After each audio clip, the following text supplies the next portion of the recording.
नमस्कार, आप सबको स्वागत है आपका हमारे YouTube चैनल पर।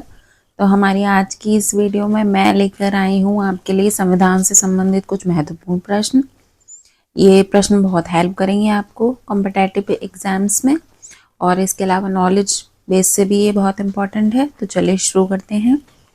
पहला है हमारा, भारत की संविधान सभा की प्रारूप समिति के अध्यक्ष कौन थे? यहाँ 4 ऑप्शन दिए हैं मैंने। Doctor BR Ambedkar, Jawaharlal Nehru, doctor Rajendra Prasad और सुभाष चंद्र बोस। तो इसका सही उत्तर है doctor BR Ambedkar, doctor Bhimrao Ambedkar. अगला प्रश्न है हमारा, भारतीय संविधान के निर्माण में कुल कितना समय लगा?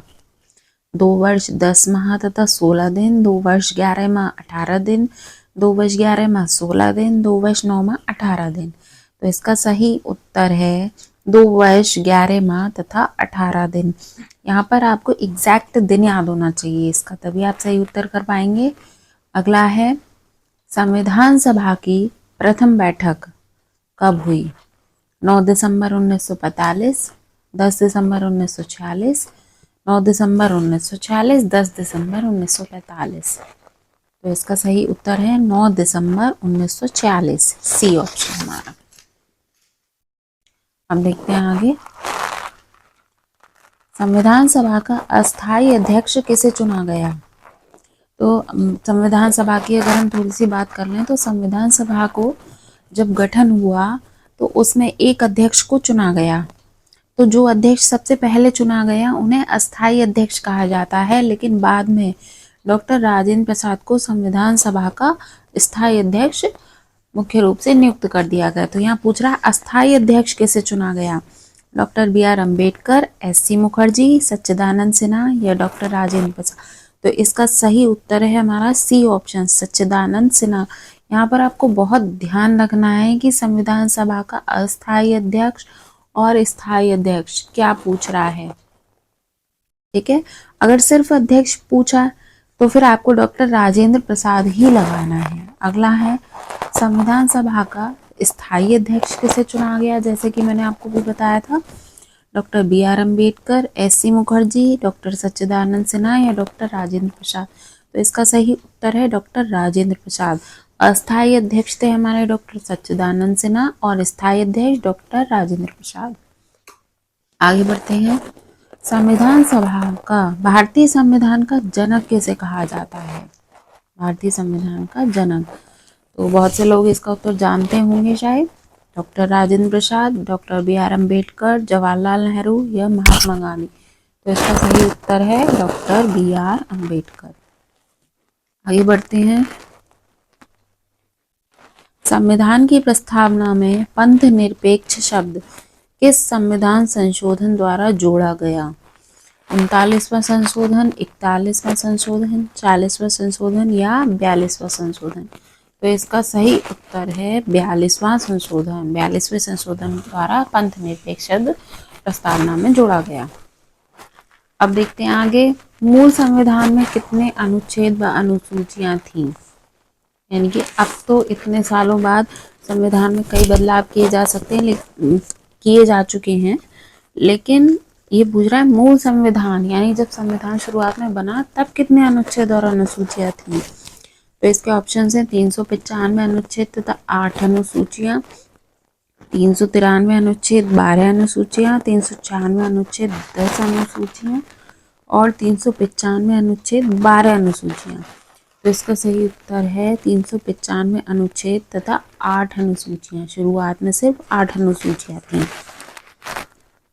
अब है, आगे बढ़ते हैं, संविधान सभा ने संविधान के निर्माण के समय कितने मौलिक अधिकारों का समावेश किया?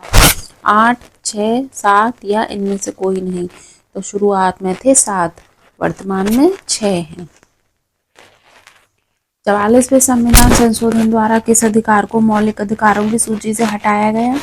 समानता का अधिकार, संपत्ति का अधिकार, स्वतंत्रता का अधिकार या इनमें से कोई नहीं। तो इसका सही उत्तर है संपत्ति का अधिकार।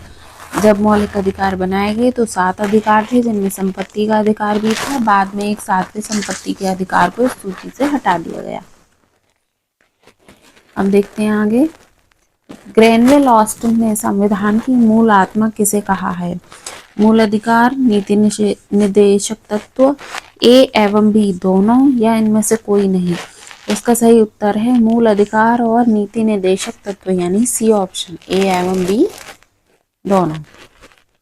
अब देखते हैं राष्ट्रपति राज्यसभा में कितने सदस्यों को मनोनीत कर सकता है, 10, 15, 11 या 12। तो इसका सही उत्तर है डी 12। राज्यसभा का बतौर सभापति कौन होता है, उपराष्ट्रपति, राष्ट्रपति, प्रधानमंत्री या इनमें से कोई नहीं। तो इसका सही उत्तर है उपराष्ट्रपति राज्यसभा का पदेन सभापति होता है। जो लोकसभा के हमारा सभापति होता है उसे चुना जाता है। अब आगे बढ़ते हैं। भारतीय संविधान अंतिम रूप से कब स्वीकृत हुआ, ये स्वीकृत करने की तिथि पूछ रहा है, लागू करने की तिथि अलग है। 26 जनवरी 1949, 26 जनवरी 1950, 25 जनवरी 1948 या 25 जनवरी 1947। तो कब स्वीकृत हुआ, 26 जनवरी 1950। निःशुल्क और अनिवार्य शिक्षा का प्रावधान किस अनुच्छेद में है, अनुच्छेद 21, अनुच्छेद 41, 45 या अनुच्छेद 40। तो सही उत्तर है अनुच्छेद 45 में बालकों के लिए निःशुल्क और प्राथमिक शिक्षा का प्रावधान किया गया है। भारतीय संविधान में मूल कर्तव्य कब जोड़े गए, 1976 में, 1978, 1975 या 1950। तो मूल कर्तव्य जोड़े गए हमारे 1976 में। एक राष्ट्रपति की न्यूनतम आयु कितनी होनी चाहिए, 25 वर्ष, 35 वर्ष, 30 वर्ष या 18 वर्ष। तो इसका सही उत्तर है 35 वर्ष। राष्ट्रपति की न्यूनतम आयु कम से कम 35 वर्ष होनी चाहिए। चलिए अब आगे देखते हैं। देश का सर्वोच्च कानून अधिकारी कौन होता है, सुप्रीम कोर्ट का न्यायाधीश, राष्ट्रपति, अधिवक्ता या महान्यायवादी। तो इसका सही उत्तर है महान्यायवादी।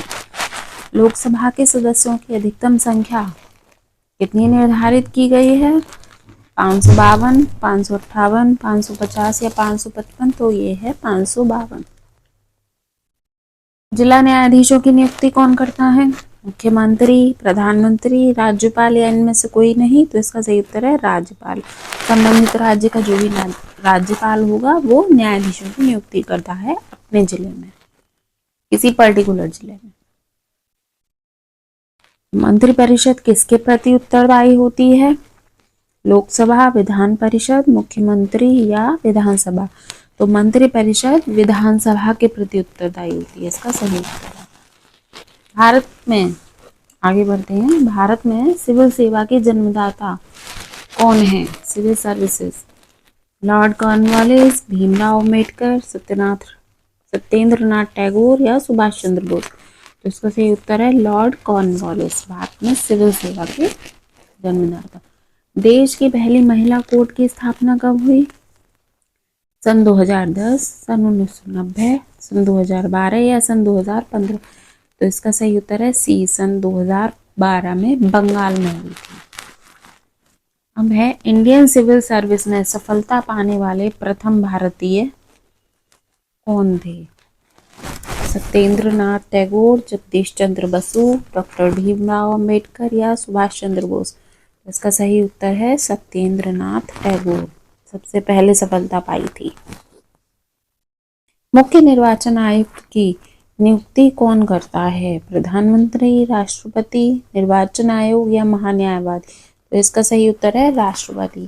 तो ये थे कुछ इम्पोर्टेंट प्रश्न भारत के संविधान और प्रशासन से संबंधित। उम्मीद करती हूँ आपको वीडियो पसंद आई होगी। तो हमारे चैनल को लाइक सब्सक्राइब जरूर करिए। मिलते हैं अगली वीडियो में, तब तक के लिए नमस्कार।